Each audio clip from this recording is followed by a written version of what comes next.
Pentagon fails 7th audit in a row, unable to fully account for $824 billion budget. Again, this is in terms of like just flat out employers. I'm not mistaken. This is the single largest institution in the world. Now, well, maybe there's like a Chinese government institution that is technically like half the country's economy is roped under it.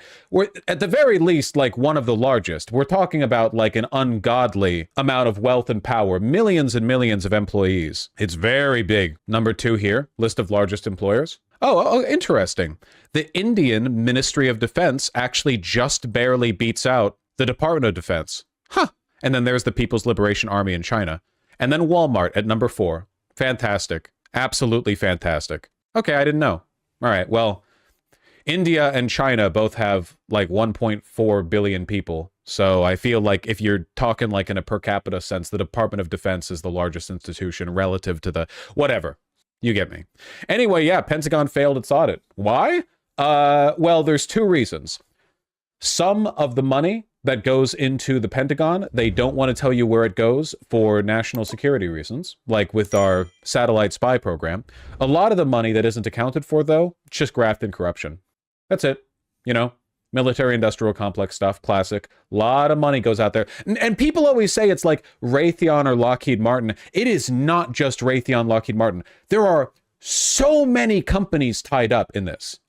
You have like administrative and bureaucratic companies or companies that exist exclusively to manage like top secret credentials or information clearance. You have companies that are involved at every level of manufacturing. So it's not just Lockheed Martin. Where are they getting their steel from? Where are they getting their parts from? Who employs the people that they get their steel from? We're talking about like consultancy. The overall, the number of people who owe their jobs more or less, like directly or indirectly, to the Pentagon, just kind of an unknowable amount of people. Like we can take guesses at it, but it's kind of Congress members want $26 billion for programs the Pentagon didn't seek. Yeah, sounds about right. Sometimes Congress will throw more money at the Pentagon than the Pentagon actually wants. Sometimes it's because it's just politically favorable, like congressmen want to brag that they funded the building of more tanks or whatever.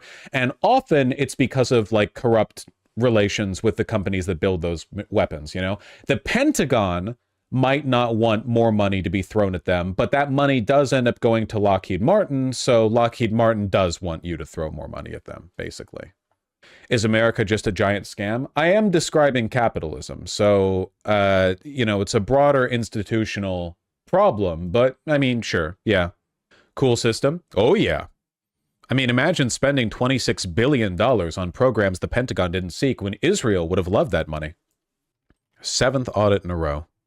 With the goal of achieving a clean audit by 2028, will never happen. We will never get a clean audit of the Pentagon. It is not possible. It will never, ever, ever, ever happen. You know what they don't tell you about the Pentagon? I know this sounds really stupid.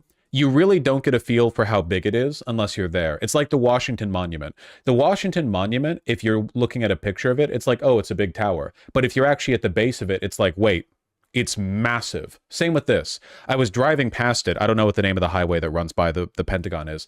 It is incomprehensibly large. Like, it's so big. Who cares? I care because I like big buildings. I think they're cool. Didn't one of the 9/11 planes hit the Pentagon? Yeah, barely did any damage too, because the Pentagon is like really durable. Which fits considering what it's built for, but yeah.